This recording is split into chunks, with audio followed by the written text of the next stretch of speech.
1993નું વર્ષ હતું. આસો માસની અજવાળી રાત હતી અને ગુજરાતના મહેસાણા પાસેનું ઉનાવા ગામ. વિષ્ણુ નામનો એક યુવાન પોતાના ખેતરે રાયડામાં પાણી વાળી રહ્યો હતો. અચાનક વિષ્ણુભાઈએ ખુલ્લા આકાશમાંથી સફેદ અને વિશાળ ચમકારો નીચે ઉતરતો જોયો. નીચે ઉતરતા જે ચમકારો એ સફેદ રંગનો ઓળો 24 ફૂટના વિશાળ માણસના રૂપમાં ફેરવાઈ ગયો. સફેદ વસ્ત્રો ધારણ કરેલ હતા વિરાટ માનવે ફક્ત 4 ડગલા ભર્યા અને પળવારમાં ફરી અદ્રશ્ય થઈ ગયો. અસ્વસ્થામાં દ્રોણાચાર્યના પુત્ર, ભગવાન શિવના અંશાવતાર અને એક હિંમતવાન યોદ્ધા. અસ્વસ્થામાં મહાભારતનું એક એવું રહસ્યમય પાત્ર છે કે જેનું ચિરંજીવી પણ વરદાન નહીં પણ શ્રાપ છે. આજે પણ લોકો માને છે કે અસ્વસ્થામાં જીવંત છે અને જંગલમાં ભટકી રહ્યા છે અને સમયાંતરે એવી ઘટનાઓ પણ ઘટે છે અને પુરાવાઓ પણ મળતા રહેશે જે લોકોમાં અસ્વસ્થામાં જીવંત હોવાની માન્યતાને મજબૂત બનાવે છે. નમસ્કાર મિત્રો, ઇન્ફોબીટ ગુજરાતી યુટ્યુબ ચેનલમાં હું મહેન્દ્રસિંહ સરવૈયા તમારું સ્વાગત કરું છું. આશા કરું છું કે આપ બધા મજામાં છો. આજે આ વિડીયોમાં આપણે મહાભારતના અમર પાત્ર એવા અસ્વસ્થામાના જીવંત હોવાની સાબિતી આપતી કેટલીક ઘટનાઓ વિશે વાત કરીશું. મેં આગળ મહેસાણા જિલ્લાના ઉનાવા ગામની જે વાત કરી તે વાત હજુ અધૂરી છે. જન્મતાની સાથે જ બાળ સહજ રુદન ન કરતા, અશ્વ એટલે કે ઘોડા જેવો હણહણાટ કરતા તેનું નામ અસ્વસ્થામા પડ્યું. કૌરવોના પક્ષે રહી લડતા અસ્વસ્થામા પાંડવો પર બ્રહ્મશિરા અસ્ત્ર છોડે છે. બંને શસ્ત્રો દ્વારા થનારા ભયંકર વિનાશને રોકવા વેદવ્યાસ અર્જુનને સમજાવે છે અને અર્જુન બ્રહ્મશિરા અસ્ત્ર પાછું ખેંચે છે. પરંતુ અસ્વસ્થામા બ્રહ્મશિરા અસ્ત્રને પાછું ખેંચવાની વિદ્યા નહોતા જાણતા. છેવટે અસ્વસ્થામા દ્વારા છોડાયેલું બ્રહ્મશિરા અસ્ત્ર અભિમન્યુની ગર્ભવતી પત્ની ઉત્તરાના ગર્ભમાં રહેલા નવજાત પરીક્ષિતને મારીને શાંત થાય છે. અશ્વસ્થામાના આવા અધમ કૃત્યના કારણે ભગવાન શ્રી કૃષ્ણ તેમને શ્રાપ આપે છે કે તું કુષ્ઠ રોગથી પીડાઈશ, કળિયુગના અંત સુધી તિરસ્કૃત અવસ્થામાં ભટકતો રહીશ.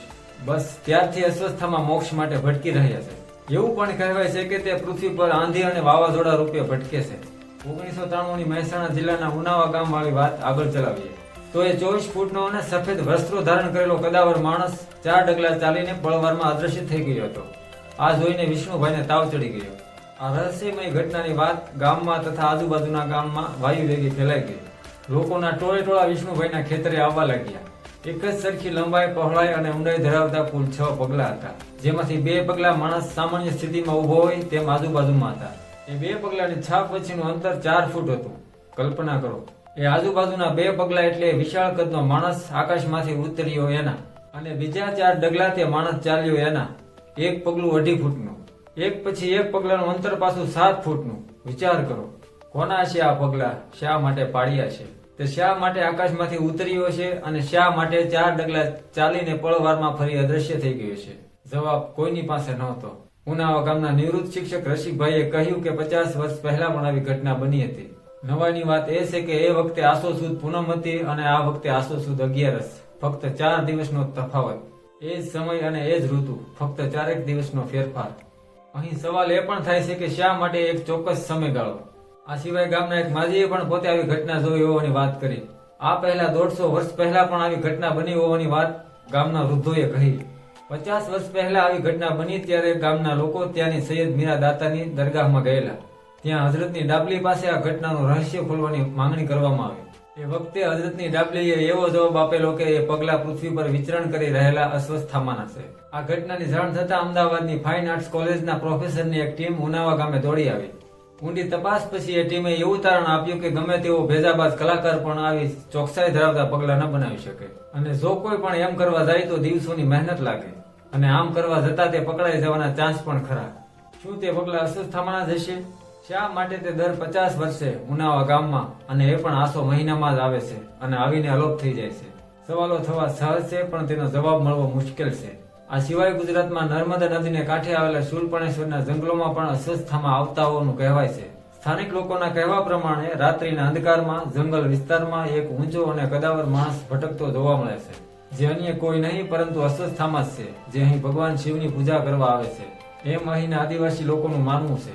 આ જંગલમાં વાસુદેવાનંદ સરસ્વતી નામના સંતને પણ અસ્વસ્થામાનો સાક્ષાત્કાર થયેલો. તેમણે તેમની સાથે વાત પણ કરી હોવાનું કહેવાય છે. મધ્યપ્રદેશના બુરહાનપુરમાં અસીરગઢ કિલ્લામાં ભગવાન શિવનું એક પ્રાચીન મંદિર આવેલું છે. લોકોનું કહેવું છે કે અસ્વસ્થામાં દરરોજ આ મંદિરમાં ભગવાન શિવની પૂજા કરવા આવે છે. શિવ મંદિરમાં રોજ સવારે વહેલા તાજા ફૂલ અને ગુલાલ ચડેલા હોય છે. 1192માં મોહમ્મદ ઘોરી સાથેના તરાઈનના યુદ્ધ પછી પૃથ્વીરાજ ચૌહાણ જંગલમાં ઘૂમી રહ્યા હતા. આમાં જ એક દિવસ તેમની મુલાકાત એક વૃદ્ધ વ્યક્તિ સાથે થાય છે. વૃદ્ધ હોવા છતાં પણ તે વ્યક્તિનું શરીર ખૂબ જ મજબૂત હતું અને શરીરની ઊંચાઈ પણ સામાન્ય કરતાં વધુ હતી, લગભગ 12 ફૂટ જેટલી. પરંતુ તેમના માથા પર એક ઊંડો ઘા હતો, એટલે કે વાગેલાનું નિશાન હતું જેમાંથી લોહી નીકળી રહ્યું હતું. તેમનું શરીર એક રોગી વ્યક્તિ જેવું લાગતું હતું. સમ્રાટ પૃથ્વીરાજ આયુર્વેદના સારા જાણકાર હતા. તે વૃદ્ધના માથા પરનો ઘા જોઈને તેમણે તે વૃદ્ધને કહ્યું કે હું તમારો આ ઘા મટાડી દઈશ. એક અઠવાડિયું તે વૃદ્ધની સારવાર કરવામાં આવી. સમ્રાટ પૃથ્વીરાજે ખૂબ કોશિશ કરી, પરંતુ તે વૃદ્ધના માથા પરના ઘામાં રૂઝ નહોતી આવતી. આયુર્વેદની વિદ્યા જાણતા પૃથ્વીરાજ માટે આ નવાઈની વાત હતી. એટલે તેમણે તે વૃદ્ધ વ્યક્તિને પૂછ્યું કે તમે અસ્વસ્થામાં છો, કારણ કે તમારા ઘા પર કોઈ દવા કામ નથી કરતી. અને તે વૃદ્ધ વ્યક્તિએ હકારમાં માથું હલાવ્યું અને ત્યાંથી ચાલ્યા ગયા. આમ આવી રીતે 900 વર્ષ પહેલા પણ અસ્વસ્થામાં સમ્રાટ પૃથ્વીરાજ ચૌહાણને મળી ચૂક્યા છે. તો આ તો મહાભારતના અમરપાત્ર એવા અસ્વસ્થામાં વિશે માહિતીનો એક નાનકડો અધ્યાય. આજે બસ આટલું જ. ફરી મળીશું નવા ઇન્ફોબીટ સાથે. ત્યાં સુધી આવજો.